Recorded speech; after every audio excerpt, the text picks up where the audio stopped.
Attendons-nous des élections, c'est le titre de l'émission de ce soir. Nous attendons toujours le chiffre définitif du taux de participation. Bon, même si, d'après ce que vous nous avez dit, c'est pas pour vous, c'est pas un chiffre qui est le plus significatif, mais il faut prendre en considération les abstentions. On l'aura bien compris. C'est vrai que suite à un tweet, j'aimerais juste qu'on rebondisse. Je le relis avant de se présenter devant un citoyen. Il faut tout d'abord exposer le bilan de son mandat avec ses réalisations et ses échecs.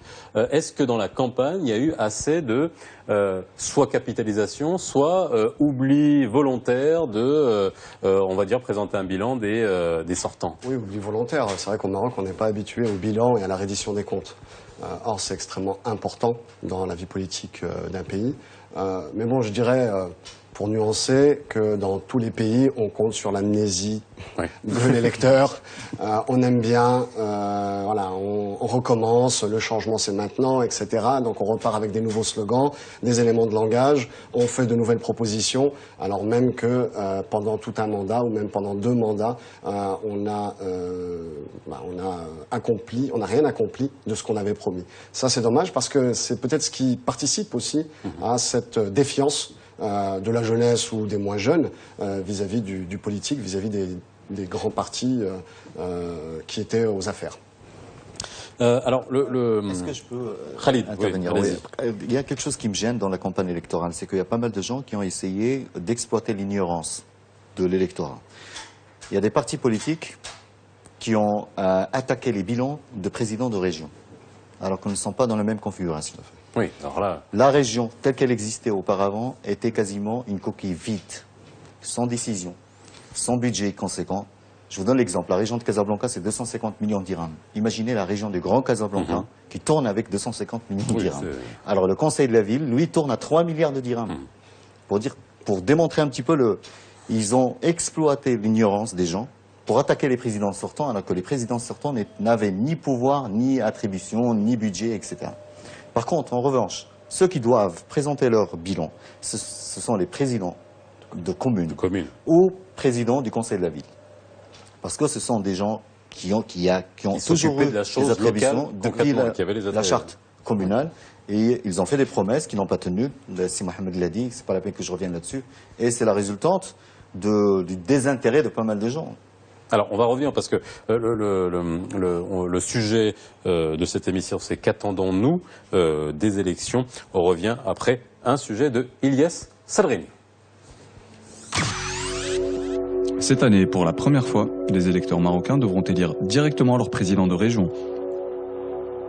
Ils ont eu le choix parmi les 7588 candidats présentés au régional. 6 partis politiques ont présenté plus de 600 candidats.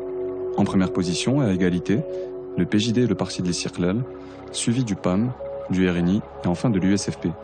Le programme de régionalisation avancé accorde aux régions plus de souveraineté, notamment au niveau de la mise en œuvre des grands chantiers de l'État.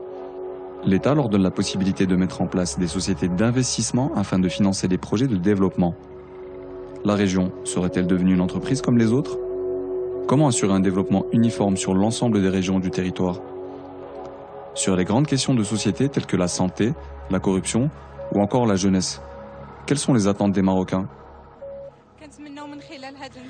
On attend de ces élections qu'elles apportent des réponses aux jeunes en priorité et surtout qu'elles leur fournissent un emploi. On veut que nos enfants vivent bien, qu'ils fassent de bonnes études, qu'ils aient un avenir, un emploi, qu'ils ne souffrent pas comme nous. Comment la décentralisation améliorera-t-elle la gestion de ces priorités?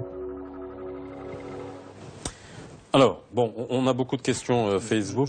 Oui. Rectification, oui, les électeurs ne vont pas élire directement, ils vont lire des listes et ensuite, une fois que ce sera prononcé, à ce moment-là... Ils vont, c'est fait. C'est fait, pardon, c'est fini, les bureaux de vote sont finis et ensuite seulement les représentants vont voter pour le président et au niveau régional, ça paraît relativement simple, même si ce sera compliqué. Alors, au niveau des agglomérations urbaines, ça va être une foire d'empoigne. Ouais.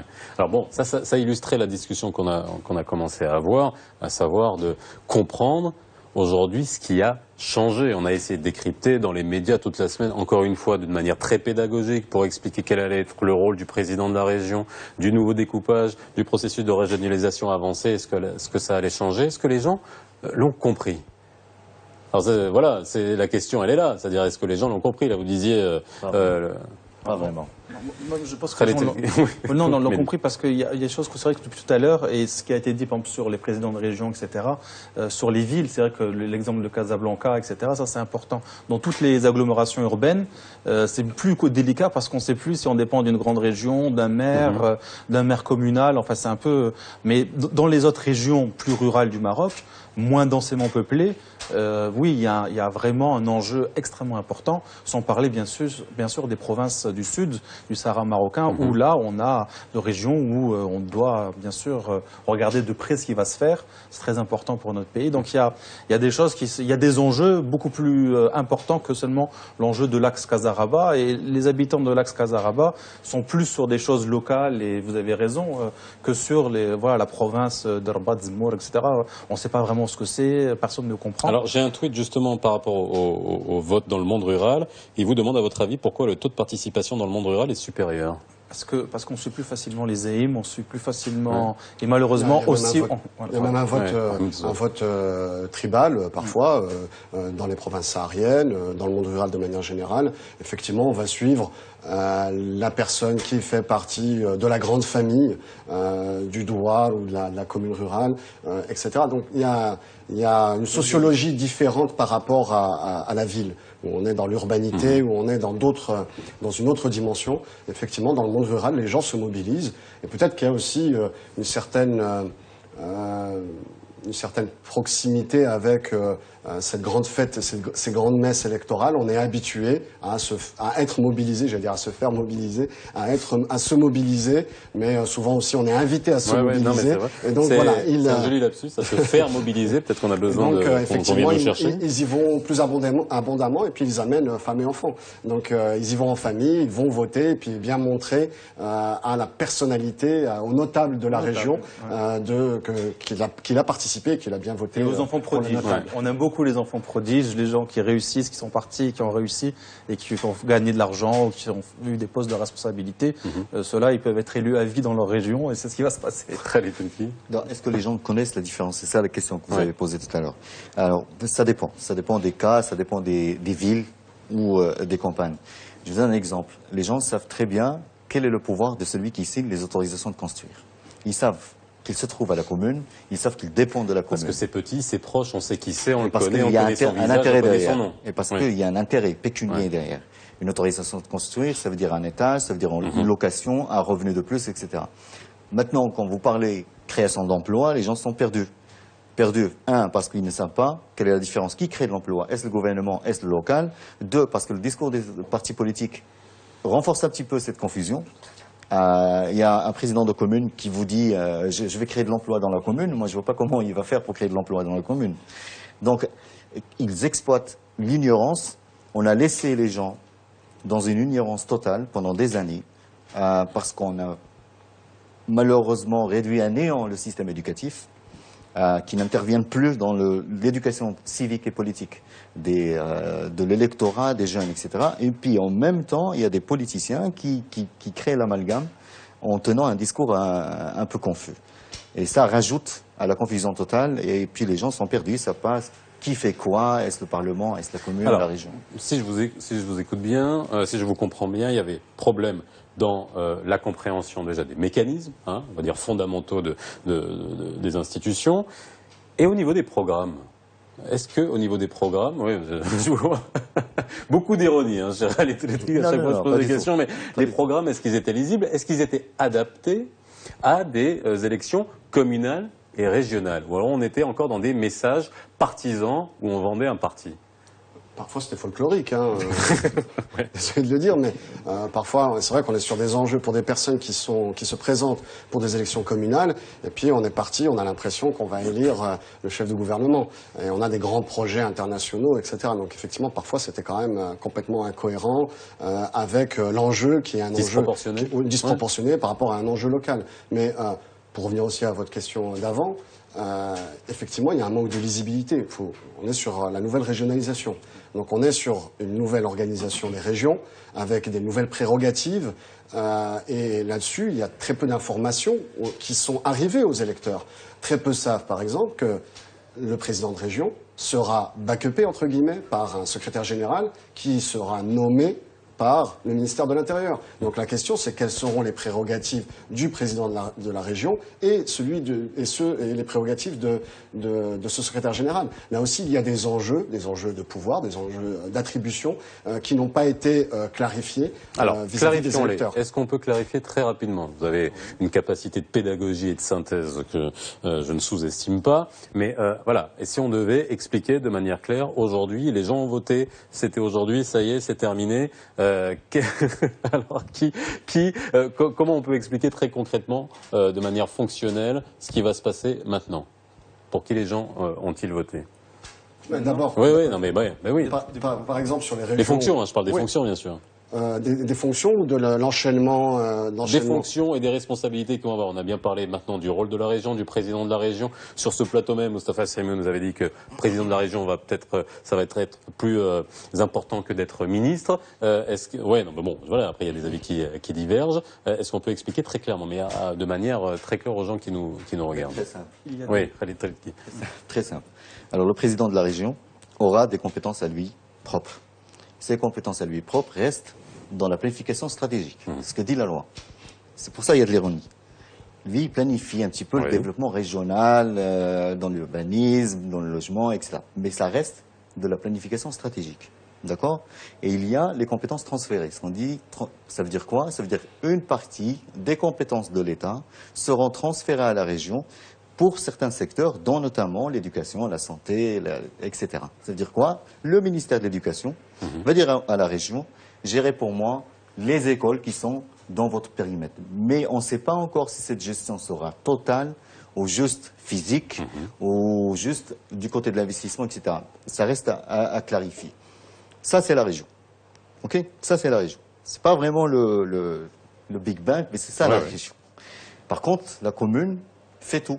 Tout ce qui concerne les services de proximité. L'éclairage public, les déchets, l'entretien des routes, l'entretien de tout. Mais la commune fait absolument tout. Elle a en plus, actuellement, la possibilité de créer ce qu'on appelle les sociétés, pas de sociétés d'investissement, comme il l'a dit dans le reportage, c'est les sociétés de développement. Elles n'investissent pas, mais ils sont là pour exécuter un projet ou mener à bien un projet comme celui actuellement à Casablanca de ce qu'on appelle Smart City, c'est-à-dire implémenter un truc technologique, etc. Voilà. Pour compléter ce qui a été magistralement et très simplement expliqué, le président, non mais pour de vrai, mais le président qui va pas présider tout seul, il va être élu, bon ce sont les têtes de liste, donc le parti qui arrivera en tête, ce sera la tête de liste de ce parti qui logiquement doit être élu président, mais pour ça il faut qu'il fasse des tractations avec les autres partis. Comme c'est une proportionnelle, même s'il y a un seuil, malgré tout, comme c'est une proportionnelle, donc les électeurs qui se sont déplacés, qui ont voté aujourd'hui, ont voté pour des listes, et selon le nombre de voix qu'ils auront entre 30, enfin, ça dépend, il y a des listes plus courtes, mais ils peuvent prendre avoir tous les élus ou seulement 2 ou 3. C'est dur de... Non, on va s'arrêter là. On va s'arrêter là. Voilà. Après, pour comprendre le fonctionnement des institutions, parce qu'il y a des jeunes qui vont avoir de la fumée qui sort des oreilles, mais en gros, c'est ça.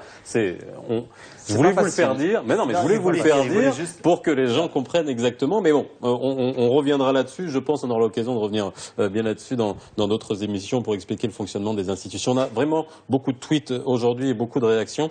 On a d'ailleurs un tweet qui vient de Roumanie et qui nous remercie. Donc voilà, on remercie les gens qui nous regardent depuis là-bas. Et je rappelle que vous pouvez nous regarder en live streaming sur le site de Médien TV.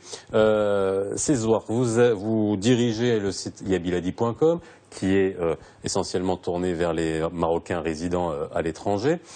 Qu'en est-il des MRE? Alors c'est vrai que je vais coller l'histoire du vote de nos compatriotes qui sont à l'étranger et qui peuvent nous regarder sur Médien TV. Alors est-ce qu'ils avaient la possibilité de voter? Est-ce que le vote des MRE pouvait être significatif dans des élections qui sont seulement communales et régionales? Et est-ce que ce vote a un sens? Alors, ils avaient 2 voies pour voter, soit être présents dans leur circonscription, et donc aller physiquement voter s'ils sont inscrits, etc. Soit via une procuration, puisque les autorités, enfin le gouvernement a mis en place la possibilité d'avoir une procuration, donc une personne de confiance qui réside dans la commune où on vote peut, un frère, un cousin, un ami, un voisin, peut voter en lieu et place de ce Marocain résident à l'étranger qui est effectivement à distance. Alors donc on a un possibilités. tweet et c'est une question, c'est pour quand le droit de vote des MRE? Mais les MRE ont le droit de vote, c'est juste qu'il faut une procuration. Procuration, oui. Donc, ils ont le droit de vote. Oui. Après, les enjeux ne sont pas forcément si importants pour organiser des élections comme certains l'ont proposé dans les consulats. Enfin, techniquement, c'est pas possible. L'enjeu du droit de vote des MRE, c'est d'abord et avant tout de pouvoir élire des représentants de MRE, par exemple, au Parlement, donc la première chambre ou pourquoi pas la chambre haute, mais élire des représentants. Certains partis ont fait des propositions de loi pour avoir 20, 30, 40 députés.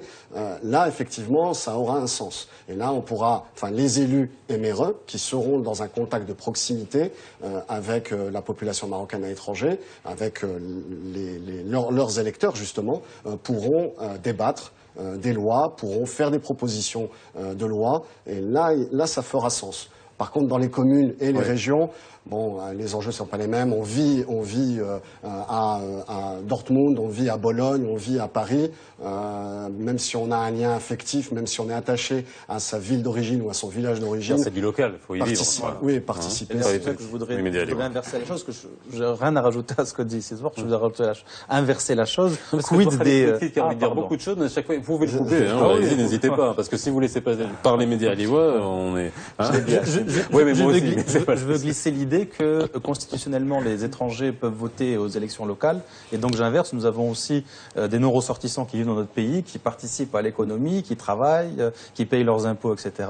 Donc ça aurait été intéressant qu'ils puissent voter. Bon, ça s'est pas fait cette fois-ci, j'espère que ça se fera la prochaine fois parce qu'ils vivent dans nos villes, donc ils ont, comme les Marocains bon, pas malheureusement pas de France, mais d'autres pays comme l'Espagne ou comme la Hollande peuvent voter aux élections locales. Les étrangers devraient pouvoir voter aussi ici. Khaled Ritki. Autre chose, précisons d'emblée que les MRE ont le droit de voter et c'est constitutionnel. Les gens ne le savent pas parce qu'ils l'ignorent, parce qu'il n'y a personne pour le dire. Bon, bah c'est dit. C'est dit, ils ont le droit de voter, ce sont des Marocains comme nous et c'est écrit dans la Constitution. Très bien. Deuxième chose, je ne suis pas d'accord avec Zouak lorsqu'il dit que les communes ne sont pas un enjeu. Alors pour rappeler un petit peu le fonctionnement des institutions, les communes mènent au Parlement. Ils mènent à la deuxième chambre du Parlement. Et à grande majorité, parce que la grande partie de la deuxième chambre est constituée par les régions et les communes. Ça d'une part. D'autre part, un Marocain à l'étranger, à sa maison au Maroc, que ce soit dans un douar, ou dans un village, ou dans une ville, il a sa maison au Maroc.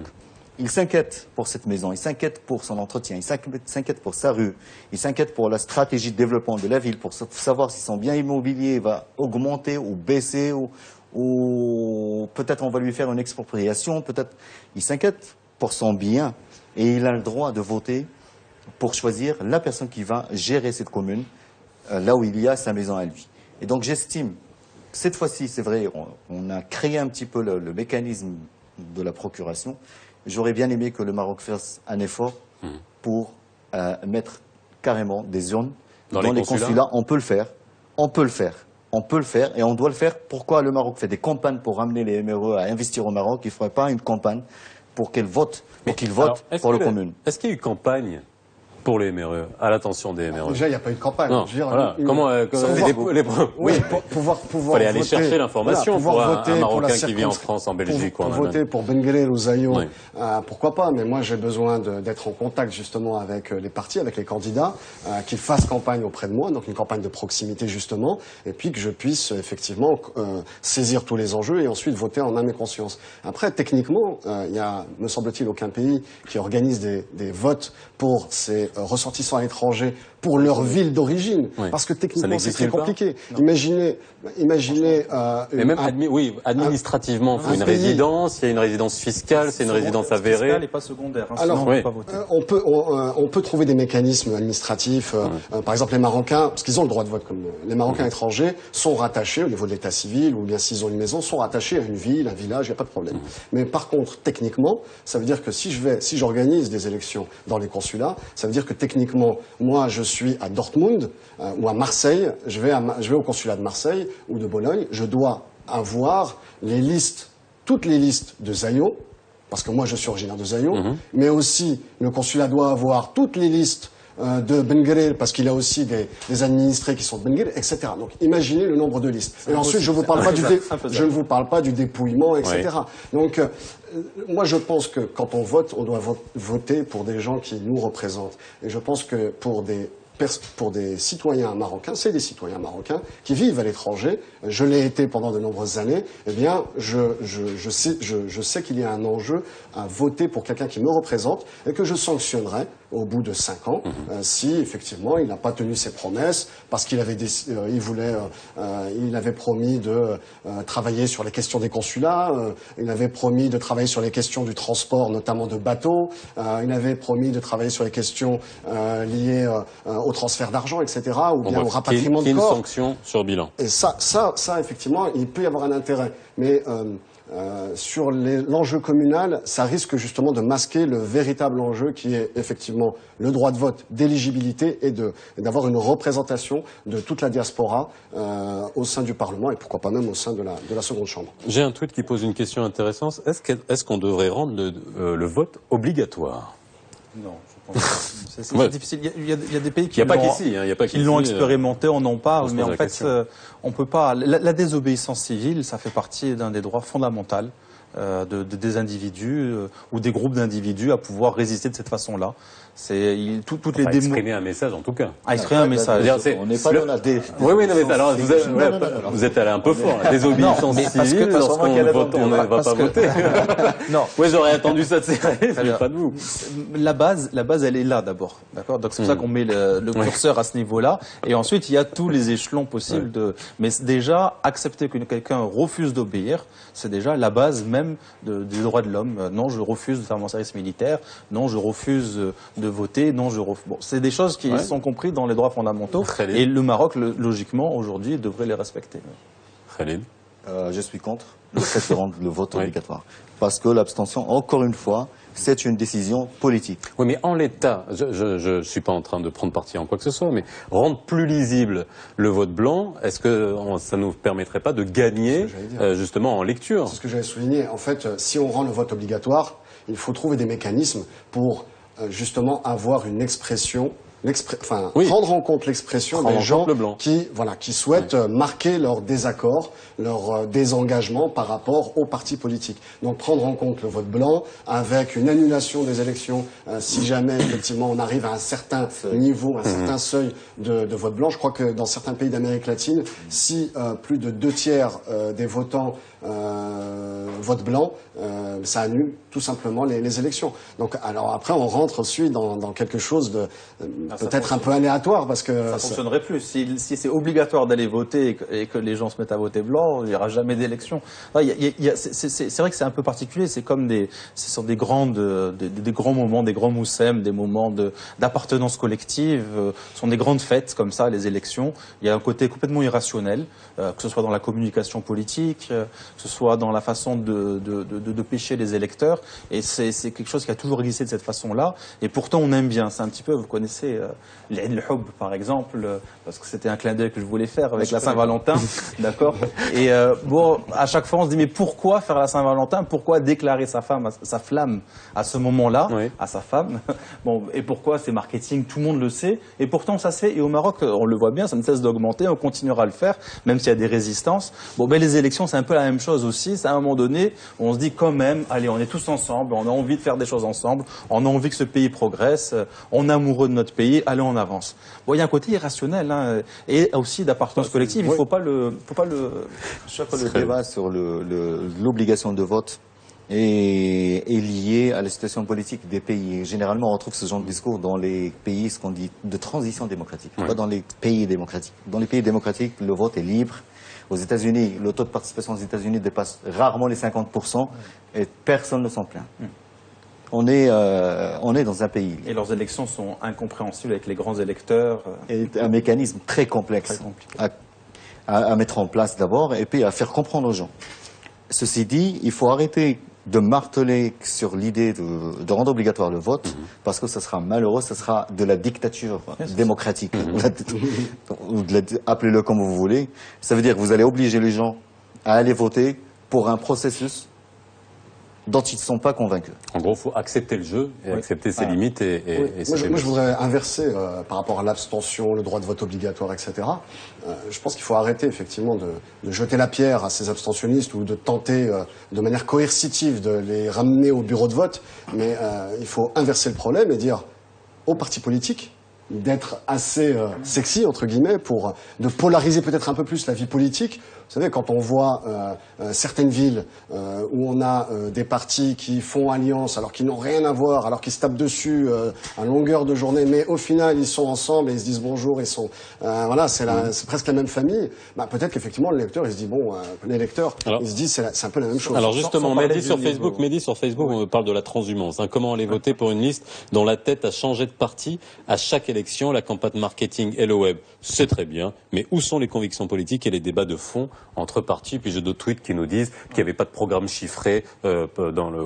Mais la transhumance, c'est effectivement un problème important. La transhumance et les coalitions, c'est l'opportunisme voilà, politique. Tout à fait. Et ça pose un problème. Je pense qu'aujourd'hui, les citoyens marocains sont conscients enfin, en tout cas pour certains, qu'on les prend un petit peu pour des demeurés, et alors qu'ils ne le sont pas. Ils sont conscients qu'il y a de l'opportunisme, des gens qui étaient dans un parti qui passe à l'opposition complète, c'est pas cohérent. Et donc forcément, la personne se dit bon ben moi je me désengage du processus électoral, je ne vais pas aller voter. Et donc il faut recréer du sérieux dans la vie politique, recréer de la polarisation dans la vie politique, qu'il y ait des vraies idées, qu'il y ait des engagements et qu'on s'y tient. Et ça malheureusement, les électeurs vous le diront, que ce soit sur les réseaux sociaux ou en face à face, vous diront bah nous on n'a plus confiance en la politique. Donc il faut recréer ce lien de confiance.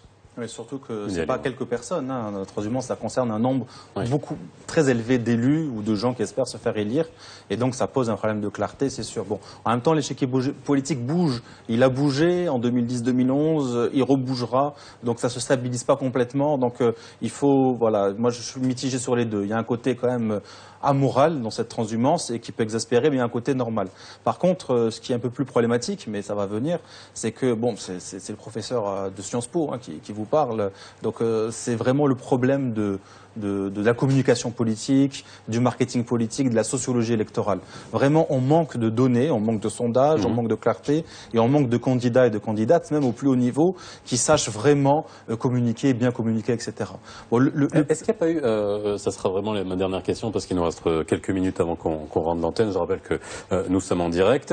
Est-ce qu'il n'y a pas eu manque de formulation de programme? Je réagis à un tweet qui nous dit pas de programme chiffré. Est-ce que les communales, les régionales, c'est l'occasion de donner des programmes chiffrés. C'est-à-dire, vous l'avez dit, la commune, c'est cette route-là, il y a un problème, j'ai tant de plaques d'égout qui sortent, j'ai autant d'ampoules qui ne fonctionnent pas. Est-ce que c'était pas l'occasion, justement, d'arriver, parce que tout le monde crée de l'emploi, crée de la valeur, éradiquer la corruption, la sécurité, etc. Ça, tout le monde, on est tous d'accord là-dessus. Je pense que tous les partis sont d'accord là-dessus. Est-ce que c'était pas l'occasion de parler chiffres?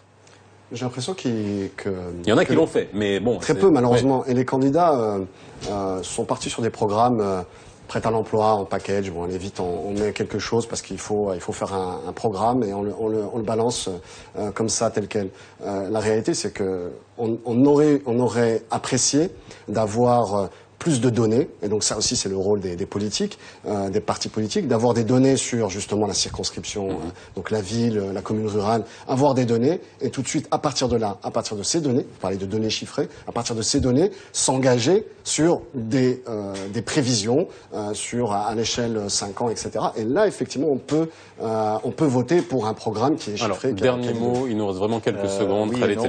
Oui et non. Pourquoi? Parce que, très peu d'élus sont capables d'avoir les chiffres de leur localité. Il n'y a que ceux qui ont présidé des communes qui ont ces chiffres-là. Et généralement, ce sont des chiffres qu'on ne communique pas. D'accord. Entre eux, d'abord entre eux. C'est gentil. Donc, très peu de gens savaient réellement ce qu'ils allaient gérer en termes de financement, en termes de problèmes, de carences, de déficit, etc. Deuxième chose que j'ai oublié,